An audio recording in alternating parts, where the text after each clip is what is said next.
네, 4강 언약입니다. 안녕하세요. 저는 올 8월 15일 은퇴를 앞두고 있는 자카르타 동부교회 최진기 목사입니다. 은퇴 후에는 선교사역의 일익을 감당하려고 준비 중에 있습니다. 27강 강의에 대해서는 순서에 따라 저도 참여해 보겠다고 해서 4강을 선택했습니다. 나름대로 조성욱 목사님의 강의를 소화해서 선교사님들과 나누어 보려 했는데 만만치 않은 것 같습니다. 제대로 준비를 못해서 죄송합니다. 더군다나 오늘부터 인니어 정규반, 인도네시아인가 봅니다. 인니어 정규반 코스가 시작되는 날이라 직접 함께 하지 못해 죄송합니다. 김영원 선교사님께는 동영상을 만들어 보내겠다 약속드렸는데 그렇게 하지 못해 송구스럽습니다. 잘 아시는 대로 성경은 언약의 책입니다. 옛 언약인 구약과 새 언약인 신약으로 된 책이 성경입니다. 그러면 하나님께서 인간과 최초로 맺으신 언약은 무엇일까요? 잘 아시는 대로 하나님께서 아담과 맺으신 언약입니다.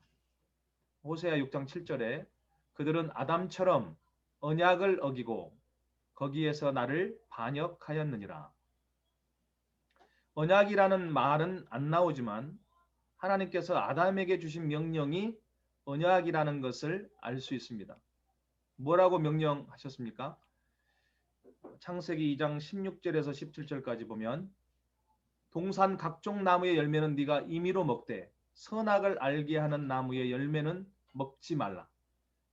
네가 먹는 날에는 반드시 죽으리라. 이 말씀을 조 목사님께서는 이렇게 설명해 주셨습니다. 첫째, 창조주 하나님께서 피조물인 아담과 언약을 맺어주신 것이 얼마나 영광스러운 일이냐고 말입니다. 그러면서 대기업과 거래를 한다는 것, 유명 연예인들을 만난다는 것은 대단히 어려운 일이라고 설명해 주셨을 때 저는 잘 이해가 되었습니다. 최근 제가 섬기는 교회 어느 집사님께 들은 이야기입니다. 하루 45톤의 달걀을 판매하는 인도네시아 사장님이 계십니다. 직접 경영하는 양계장에서 나오는 계란으로 충당이 안 돼요. 다른 여러 양계장에서 현금으로 달걀을 사가지고 와서 도매로 넘기는 일을 하시는 분이십니다. 사업자금의 일부는 은행에서 빌려 쓰고 있었습니다. 그런데 저희 교회 집사님의 소개로 인도네시아에 진출한 포항제철 포스코의 자금을 쓸 수 있게 되었습니다. 처음에 그런 제안을 받고는 긴가민가 했다고 합니다. 일개 사업자가 세계적으로 유명한 대기업과 관계를 맺는다는 것이 어렵다는 것이지요. 그런데 그 일이 성사되었습니다. 그 인도네시아 사장님이 말씀하시더랍니다. 우리 기업이 포스코 거래 사업자로 이름을 올리게 된 것은 가문의 영광입니다. 그리고 그런 결과를 가지고 인도네시아에 있는 CJ에서 6만 마리의 병아리를 쉽게 구입할 수 있었다고 합니다. 둘째, 아담에게 주신 언약을 지키는 것은 어려운 일이 아니라는 것이라고 설명해 주셨습니다. 그런데 그 쉬운 것조차도 아담은 지킬 수 없었습니다. 사단의 유혹에 넘어간 하와의 요청에 아담도 따라가고 만 것이지요. 하여간 구약, 즉 돌비에 새겨진 언약의 말씀을 사람은 지킬 수가 없었습니다. 인간은 사단과 함께 지옥에 들어갈 수밖에 없었습니다. 그래서 새 언약을 주셨습니다. 예레미야 31장 31절에 여호와의 말씀이니라 보라 날이 이르리니 내가 이스라엘 집과 유다 집에 새 언약을 맺으리라. 그 언약이 무엇입니까? 새 영을 너희 속에 두고 새 마음을 너희에게 주되 너희 육신에서 굳은 마음을 제거하고 부드러운 마음을 줄 것이며 또 내 영을 너희 속에 두어 너희로 내 율례를 행하게 하리니 너희가 내 규례를 행할지라. 에스겔 36장 26절에서 27절에 말씀하고 있습니다. 이제 그 약속이 예수님께서 오시고 승천하신 후에 성령님께서 오심으로 다 성취됐습니다. 이제 한 가지 남은 약속이 무엇입니까? 예수님께서 second coming, 다시 오신다는 재림의 약속입니다. 이 새로운 언약은 우리에게 훨씬 더 좋은 것입니다. 에덴 동산에는 사단이 들락날락했지만 새 하늘과 새 땅에는 사단이 얼씬거리지도 못합니다. 사단은 자기 꾀에 넘어가고 우리들에게는 훨씬 더 좋은 것이 오게 되는 것이기 때문입니다. 이제 언약이라는 말이 나온 성경 구절을 중심으로 조금 더 설명해 보도록 하겠습니다. 창세기 6장 18절에 언약이라는 말이 최초로 등장하고 있습니다. 그것은 노아와의 언약입니다. 그것은 하나님께서 세우신 언약입니다. 왜 세우셨느냐? 그 배경은 이러합니다. 창세기 6장 11절 온 땅이 하나님 앞에 부패하여 포악함이 땅에 가득한지라. 하나님께서 땅을 보셨을 때 모든 혈육 있는 자의 포악함이 땅에 가득했습니다. 모든 인간들을 땅과 함께 멸절하려고 작정하셨습니다. 행복하게 살라고 주신 땅이 죄악과 부패로 가득 차 버렸기 때문이었습니다. 이 죄악에 완전히 몰입된 사람들을 다 멸망시키는 중에도 노아만큼은 살리고 싶으셨습니다. 그래서 하나님께서는 노아와 언약을 세우신 것입니다. 창세기 6장 17절 18절에 내가 홍수를 땅에 일으켜 무릇 생명의 기운이 있는 모든 육체를 천하에서 다 멸절하리니 땅에 있는 것들이 다 죽으리라. 그러나 너와는 내가 내 언약을 세우리니 너는 네 아들들과 네 아내와 네 며느리들과 그 방주로 들어가. 아멘. 또 창세기 9장 9절에 두 번째로 등장하는 것 역시 노아와의 언약입니다.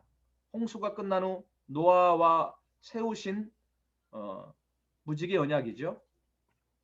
그 언약의 내용은 다시는 사람이나 모든 생물을 물로는 심판하지 않으시겠다는 것이었습니다.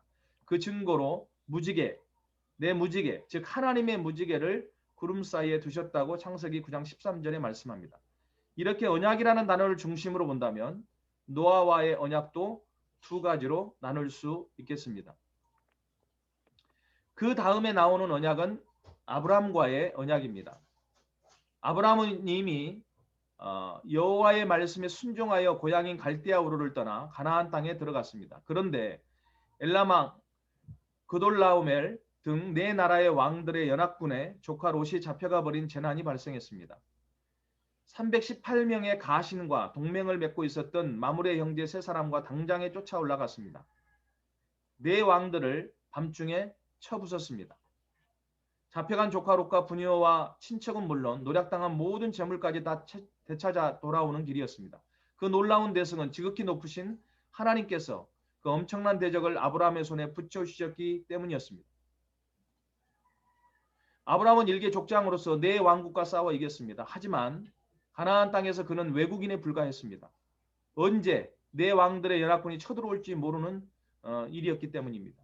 그리고 아브라함에게는 대를 이어 상속할 자식이 하나도 없었습니다. 그에게는 두려움이 몰려왔음에 틀림없습니다. 그때 여호와께서 나타나셨습니다. 아브라함아, 두려워하지 말라.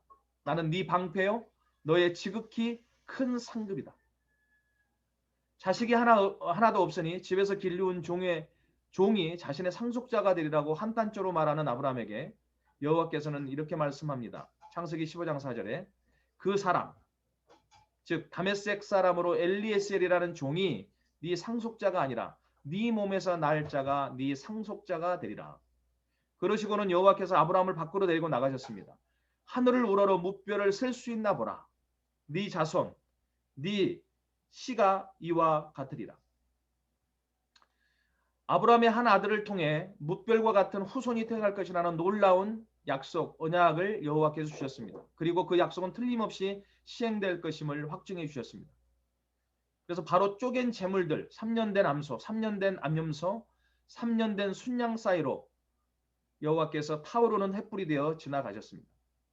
조금 더 설명하면 다음과 같습니다.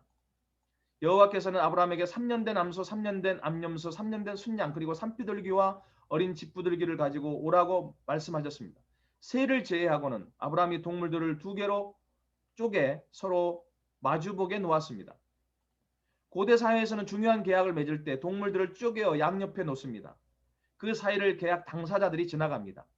그것은 계약을 어기면 이 동물들처럼 쪼개어 망할 것이라고 하는 그러한 의미입니다. 그런데 아브라함이 준비한 제물 사이로 아브라함은 지나가지 않았습니다. 해가 진 밤에 연기나는 화로가 보이며 타는 횃불이 쪼갠 고기 사이로 지나갔습니다. 그것은 여호와께서 지나가신 것을 의미합니다. 이 언약은 쌍방계약이 아닌 일방계약이었음을 보여줍니다. 이런 쪼갠 재물 의식 후에 여호와께서는 아브라함과 언약을 맺으셨습니다. 그리고는 말씀하셨습니다. 내가 이 땅을 애굽강에서부터 큰 강 유브라데까지 네 자손에게 주노니, 이렇게 약속하신 것입니다. 그런데 이 문장에서도 자손이라는 말은 창세기 15장 5절과 같이 단수, 즉 네 씨라고 되어 있습니다. 영어로는 킹 제임스 버전이죠. To thy seed 이렇게 되어 있습니다. 또 NIV 성경, ESV 성경에는 To your offspring, 또 NASB, New American Standard Bible이죠. 여기에는 To your descendants 이렇게 되어 있습니다. 네 자손에게라는 이 말이 원문에서는 문장 서두에 위치해 있습니다. 그 언약의 대상은 여러 사람이 아니라 한 사람이라는 것을 강조한 것으로 이해됩니다. 그리고 준혼이라고 하는 동사는 원문에서 완료형으로 되어 있습니다. 여러 영어 성경이 원문의 뜻을 살려서 have given 이라는 완료형으로 번역했습니다. 지금까지 주어져 왔다는 거죠. 현재 완료 형태로. 한글 성경 중에는 우리말 성경과 한글 킹 제임스 번역이 주었다라고 번역해 놓았습니다. 이곳저곳 유목민으로 장막을 치며 옮겨다니며 자신이 소유한 땅 한 평 없던 아브라함에게 가나안 땅 전체를 주신다는 그 약속은 얼마나 현실성이 없는 말일까요? 그것도 애굽의 강, 두 가지 설명으로 나일강 또는 이스라엘과 애굽 경계 시내에서부터 유브라데 강까지 이르는 가나안 땅을 주신다니 말입니다. 이것이 문자적으로 이루어진 것은 약 1000년의 세월이 지나 솔로몬 시대에 가서야 온전하게 이루어집니다. 1000년 뒤에 이루어질 일을 이미 주었다라는 완료형으로 말씀하신 이유가 무엇일까요?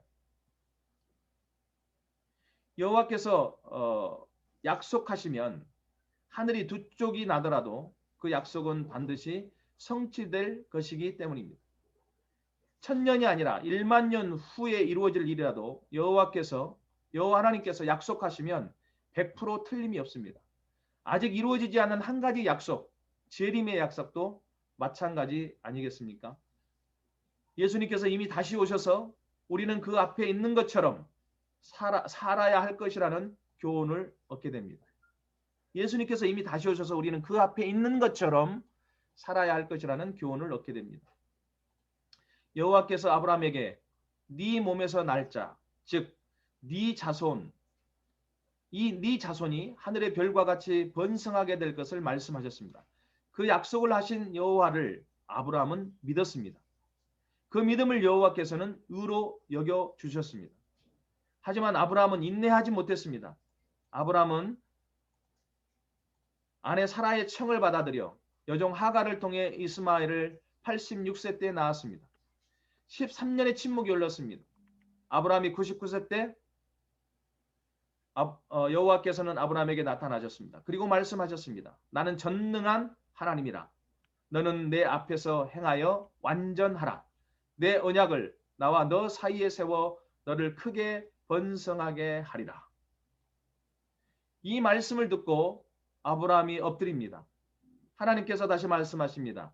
내 언약이 너와 함께 있으니 너는 여러 민족의 아버지가 될지라. 이제 후로는 네 이름을 아브라함이라 하지 말고 아브라함이라 하리니 이는 내가 너를 여러 민족의 아버지가 되게 함이니라. 내가 너로 심히 번성하게 하리니 내가 너에게서 민족들이 나게 하며 왕들이 너에게로부터 나오리라. 내가 내 언약을 너와 너 및 네 대대 후손 사이에 세워서 영원한 언약을 삼고 네 후손의 하나님이 되리라. 내가 너와 네 후손에게 네가 거류하는 이 땅 곧 가나안 온 땅을 주어 영원한 기업이 되게 하고 나는 그들의 하나님이 되리라. 사도 바울은 아브라함에게 주신 언약들을 이렇게 설명하고 있습니다. 이 약속들은 아브라함과 그 자손, 씨죠. 그 씨에게 말씀하신 것인데 여럿을 가리켜 그 자손들이라 하지 아니하고 하시고 오직 한 사람을 가리켜 네 자손, 네 씨라 하셨으니 곧 그리스도라고 갈라디아서 3장 16절에서 말씀하고 있습니다.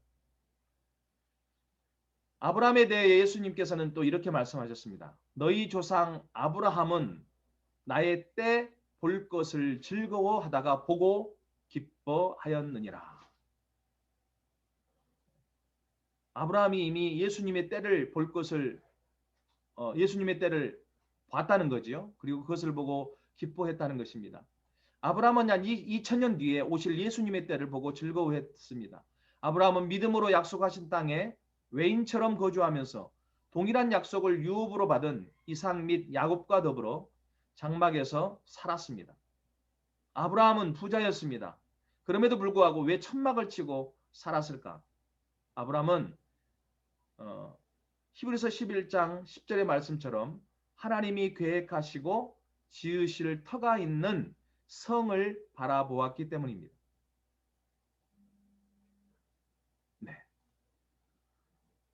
오늘 언약에 대한 말씀은 여기까지 이렇게 보내주셨습니다.